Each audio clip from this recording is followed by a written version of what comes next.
Well, helping to heal centuries of racism and oppression for black communities across the Golden State, that was among the goals of the California Reparations Task Force. Well, today they released their historic 1,100-page report with a series of recommendations. And KCAL News political reporter Tom Wade is here. He's been following this. He has details on how members recommend to give reparations. Right, and there's a number of ways that they're examining and recommending to do that, right? So it'll be up to the governor and legislature, and we'll have more on that in just a few minutes. But the task force grappled with a number of tough questions. Should the state of California apologize, provide free education, or even cash payments to descendants of slaves? The chairwoman of the task force, an LA-based attorney, says she hopes people read the report, at least the executive summary, with an open heart and an open mind.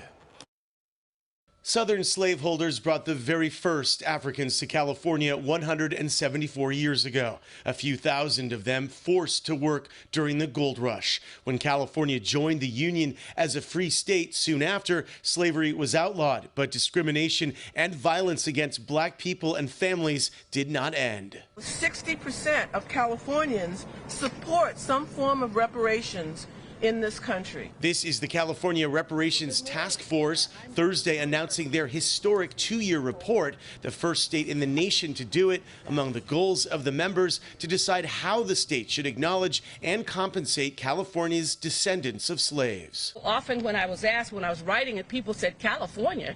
Why California? And the issue often is why not? Because slavery in this nation went across the entire nation. People didn't just remain in the South. And the policies and the laws of this nation affected every state and many places beyond the state. We spoke with the chairwoman of the committee, LA-based attorney Camila Moore, about some of the task force's recommendations.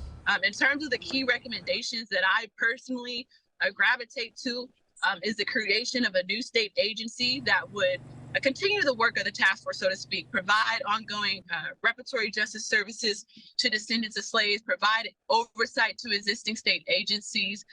Also, I'm in favor of cash payments, so I'm hoping that actually becomes a reality in the state. Our recommendations are not race-based, they're based on lineage, they're for descendants of slaves only. Here in Southern California, there have been individual examples of local governments trying to undo past injustices. Justice for Bruce's Beach!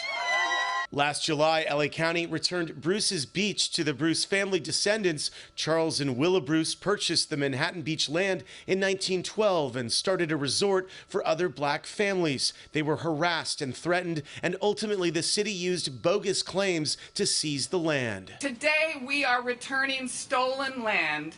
And while the report goes into great detail on how black communities suffered in California because of institutional racism, the report also showcases black achievement in the face of adversity. Yes, you're going to see those specific laws and policies that have hindered the African American community in our progress. However, you're also going to see in that report instances of black excellence, instances of where we share in great detail the contributions made to this state and to this country.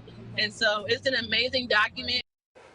The legislature and the governor will ultimately decide what reparations, if any, are made. A spokesperson for the governor tells us the governor intends to study the task force's final recommendations and consult with members of the legislature and the California Legislative Black Caucus prior to formalizing his position on any one specific measure of the report. So 2 years of extensive hearings, research. The report's done, goes to the legislature, governor. We'll see what happens next. All right, that's a very detailed report. Thanks for following up. Thanks, Pat. All right, Tom. Thanks, Tom.